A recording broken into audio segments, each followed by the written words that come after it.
Use LinkedIn video and the LinkedIn voice messages. I've been yelling about this for like years. All right. If you use the LinkedIn videos and the LinkedIn voice messages, you'll get people to connect with you more. You'll get more meetings and you'll connect with people that probably that were not responding to you in the first place.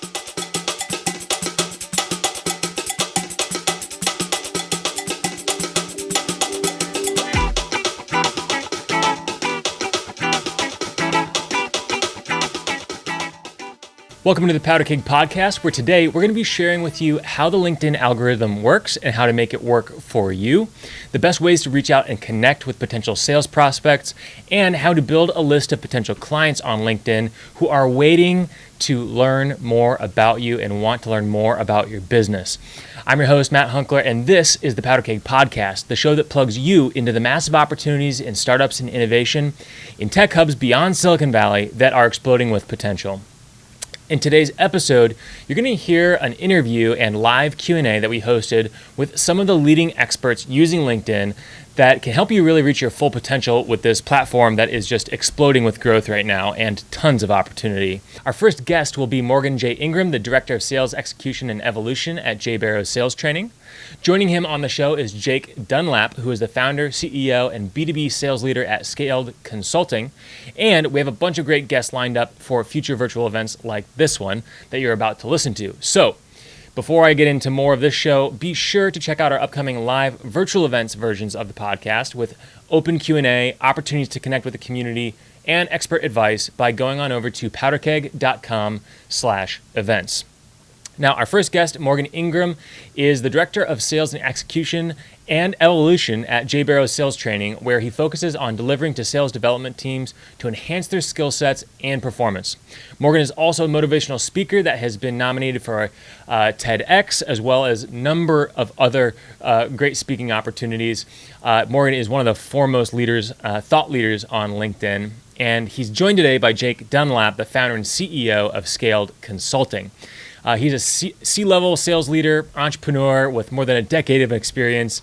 The thing I love about Jake is that he applies it right there for himself with his own LinkedIn, but also leads incredible scaled sales teams for repeatable, sustainable sales methods. I hope you enjoyed this conversation as much as I did and got as much out of it. There is a ton of actionable advice here.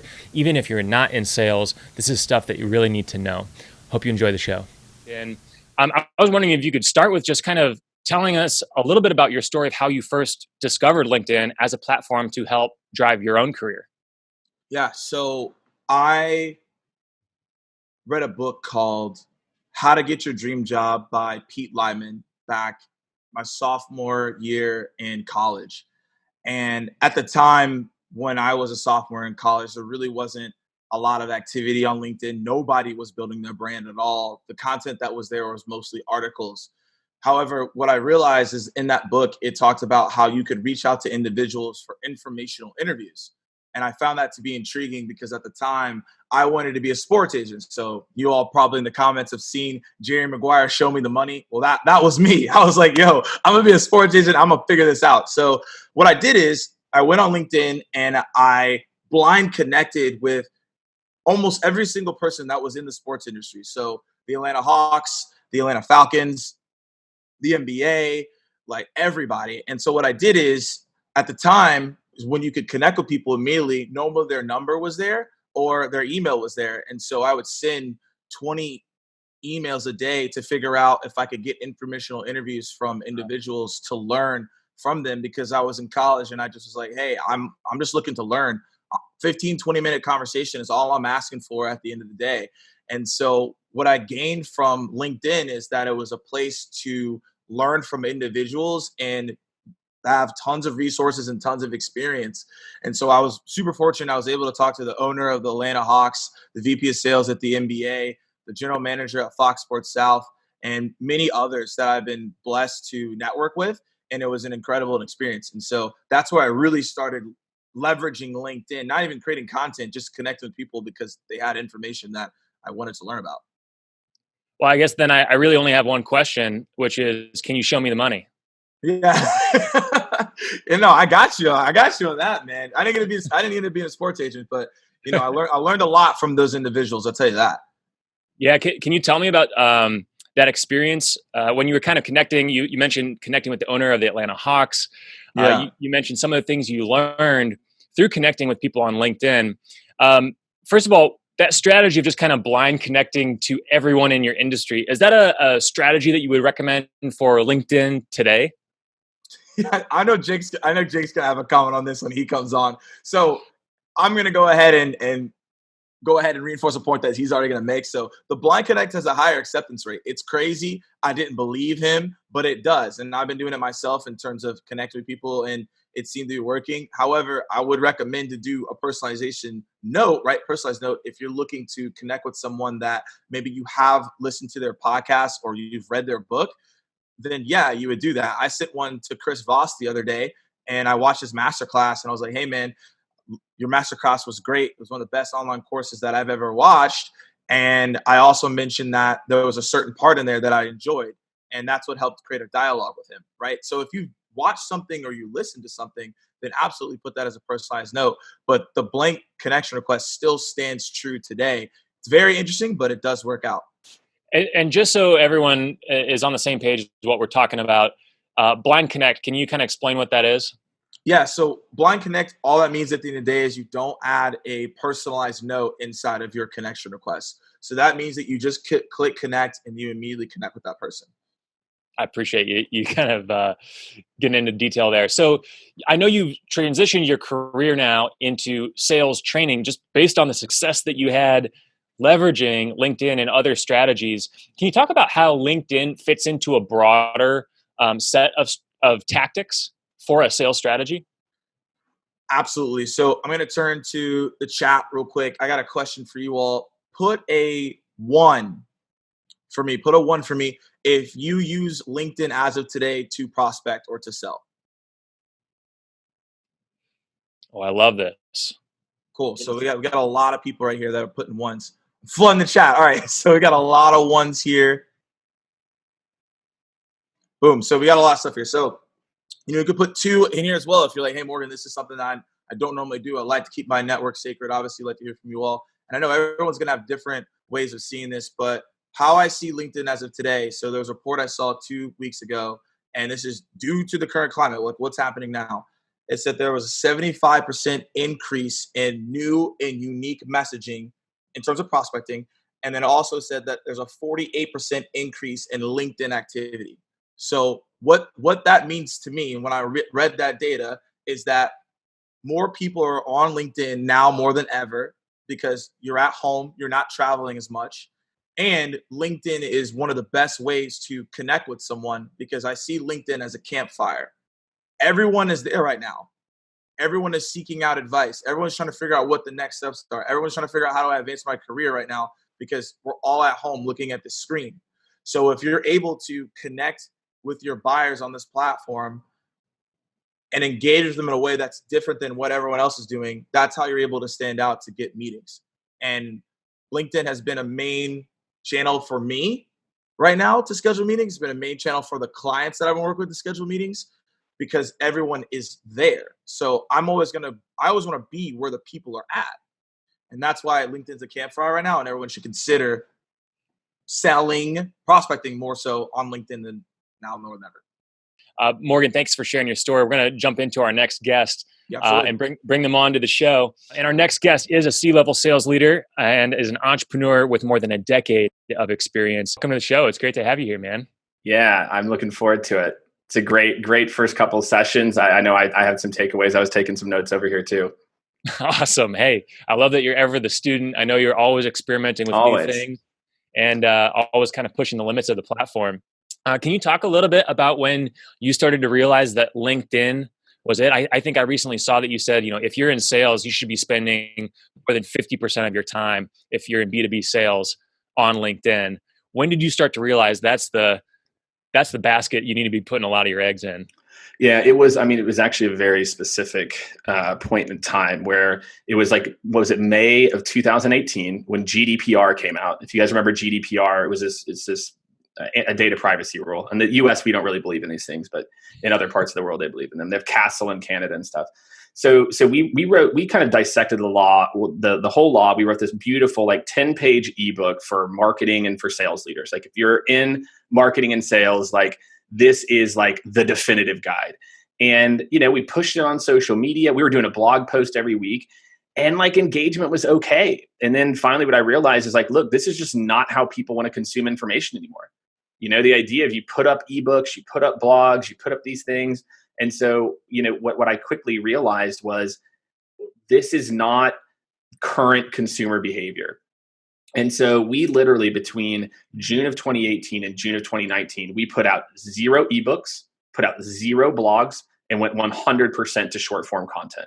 Right. And, and just started to really focus on how do you build value. I had a chance to, we kind of went down the whole all in on social media really. And I think we just also saw that LinkedIn was just prime, that there was so few people that were producing content. It was just silly.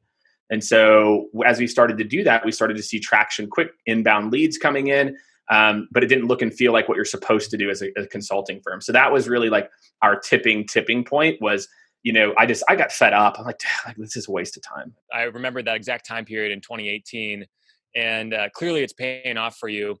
What is the thing right now on LinkedIn that you and your team are kind of going all in on in terms of either one of the new features or one of the new types of content or strategy or outreach techniques that's really working for Skaled?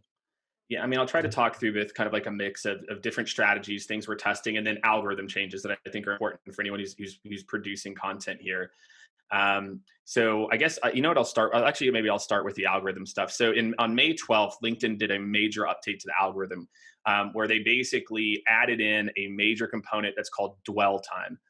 And so what dwell time looks at is how long are people actually having, and by the way, this is what TikTok does, Instagram, it's more of like a maturation metric as opposed to vanity, like likes and comments and things. And so what that means is that, look, if you're writing a super short form post that's not vulnerable, et cetera, that it's going to be tough to get traction. And so dwell time is what we're trying to play with right now, is how is the algorithm thinking about it? So imagine now it's images with text in it. So it's like you read it, you do that. I tried this yesterday. Morgan gave me shit about it. I did a post with 37 emojis in it.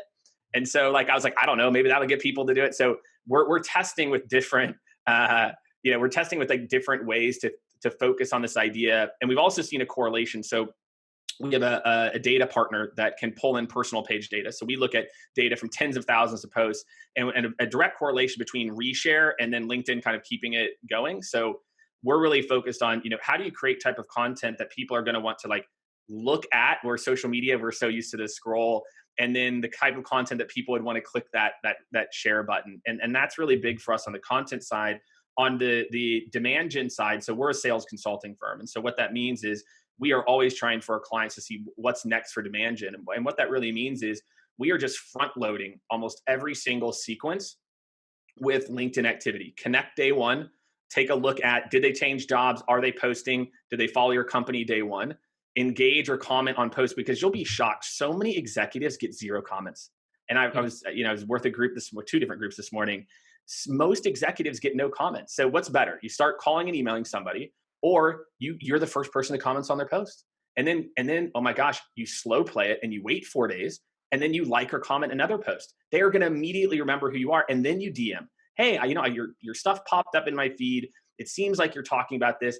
This is what we do. If there's interest, would be great to maybe walk you through it. If not, enjoying the content. So, all sequences now should start with, if they are active on LinkedIn. If not, skip straight to calls and emails and direct mail and whatever. But if they are, why not try to build a little bit of relationship affinity?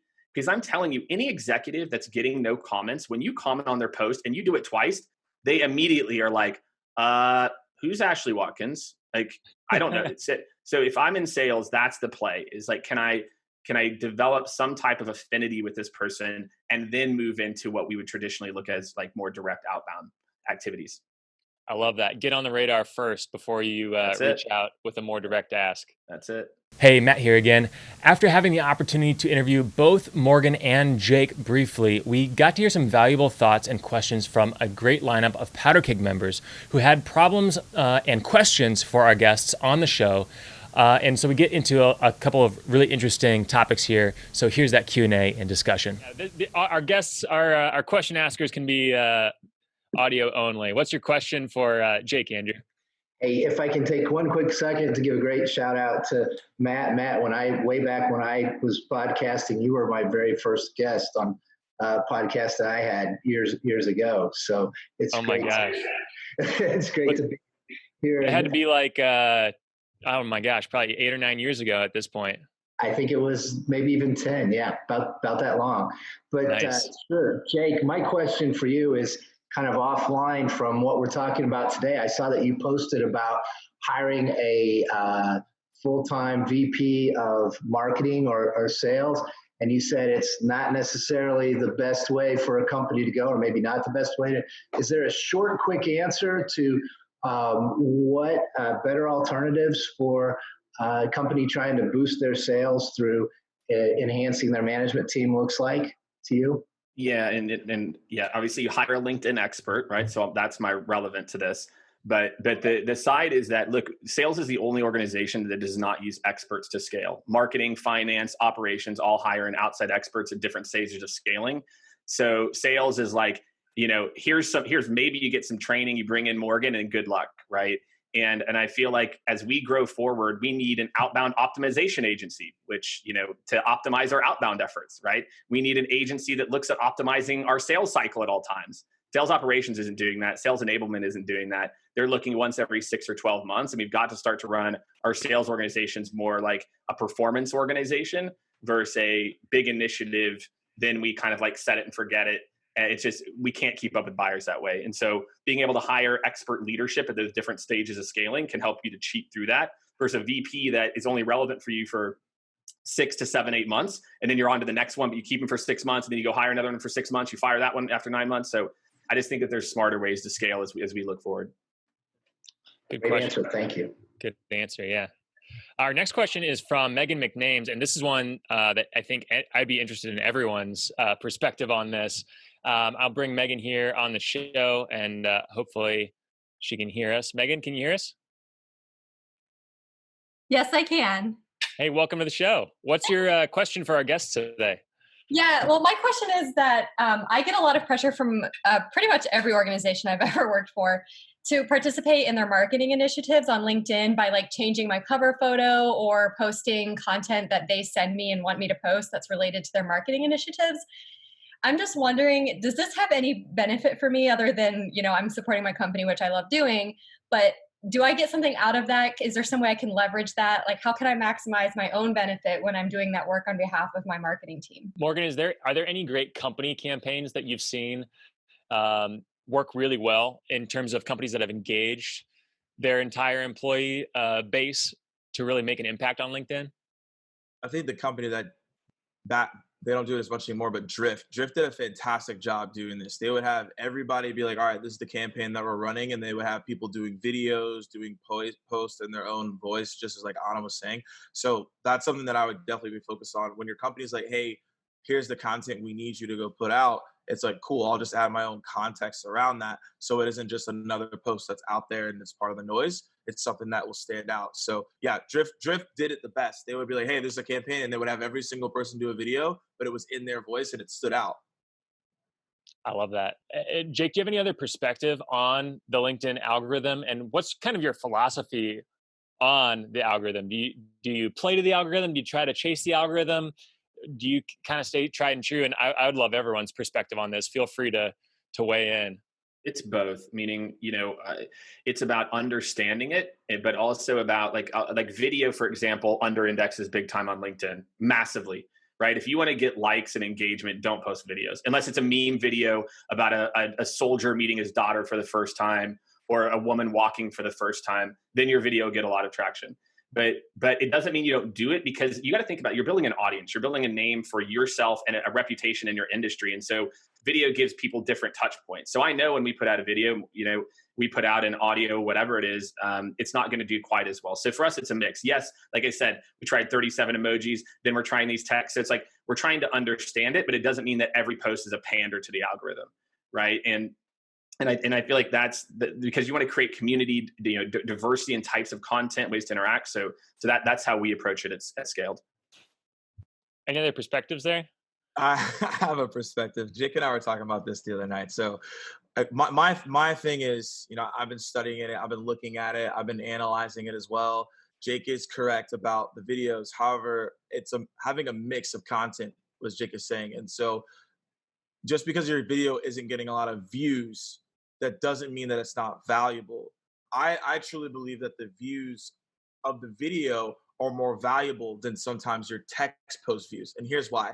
So when you see someone on video, it creates a relation with them. So when I started a YouTube channel like years ago, people felt like they knew me. And I'm like, yo, I don't know you. But the thing is that I created so many videos that I created that affinity, that bond with the viewer. So even though it's not getting a lot of views, I wouldn't say don't do video. I would say add it as part of your strategy, but do more short form posts. So I've been playing around with this too. And the highest engagement post that I've had so far, it literally was a sentence and it blew up. And I was like, all right, cool. I guess that's what the algorithm likes. They like short form tweet like content. And then also pictures have high engagement with context around it, also are great to put, and the algorithm likes that as well. So these are just things to consider when you're looking at the algorithm. And this is what I have seen success with, and also other people that I know are seeing success with it as well. And also just telling your story, just as Anna was talking about earlier, is critical as well. I want to wrap up here with all of our guests with a lightning round. Your top 10-second tip. And Powderkeg is all about the untapped potential in tech communities beyond Silicon Valley. We have an amazing community here. Jake, would you start us off with your 10-second top tip for LinkedIn? 10-second top tip. 10 seconds. Okay, I got it. All right. So for me, look, here's what I'll say. When you Google your name, there's a very high likelihood LinkedIn is the number one result. And you have a digital presence. You have a reputation, whether you want to pay attention to it or not. And so all of you are in this game for the long haul. You're building a career and a life. And the network that you build on LinkedIn is unlike anything you'll ever be able to build physically. And so my advice, like that is the number one reason. Your reputation is digital. You have to get involved. And Jake, if people want to find you online, what's the best way to connect? I mean, I've got to say LinkedIn, right? Yeah, I mean, it's pretty simple. It's Jake Dunlap, Dunlap, right? Go check us out. Again, you can go to jakedunlap.com. You can get access to all our different social channels as well there too. And thanks again for having me on. It was really good meeting all of you as well too. Absolutely. Fun. Thanks for being here, Jake. Morgan, what's your top tip for LinkedIn? Use LinkedIn video and the LinkedIn voice messages. I've been yelling about this for like years. All right. If you use the LinkedIn videos and the LinkedIn voice messages, you'll get people to connect with you more. You'll get more meetings, and you'll connect with people that are not responding to you in the first place. So LinkedIn videos, LinkedIn voice messages, that's my hot tip. We've seen conversions from 20, 30, 40% and on by using this technique. So that's my go-to tip right there. I love that. I have not tested the waters there yet, Morgan. So this is going to be me tipping the scale, and I'm going to let you know how it goes. All right, man. And where can people find you, Morgan? Yeah. So LinkedIn, super simple, Morgan J. Ingram on LinkedIn if you want to connect and you have any further questions. Awesome, man. Thanks for being here today. That's it for today's show. Thank you so much for listening. Also, huge thanks to our guests, Morgan Ingram and Jake Dunlap. Please go check them out at jbarrows.com and skaled.com. That's SKALED.com. And for links to their social profiles and the other people, companies, and resources mentioned in this episode, please head on over to powderkeg.com and check out the show notes. While you're there, would you like to discover even more interesting companies, stories, and strategies to help you reach your full potential?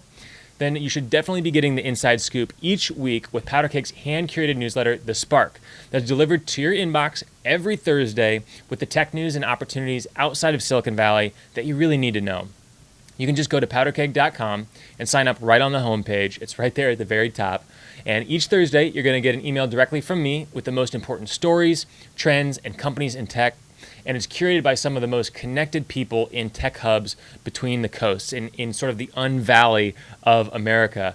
And of course, my team at Powderkeg as well. And you're going to find a ton of insights that you're not going to find anywhere else. It's totally free. And again, it's just powderkeg.com, POWDERKEG, powderkeg, all one word, .com.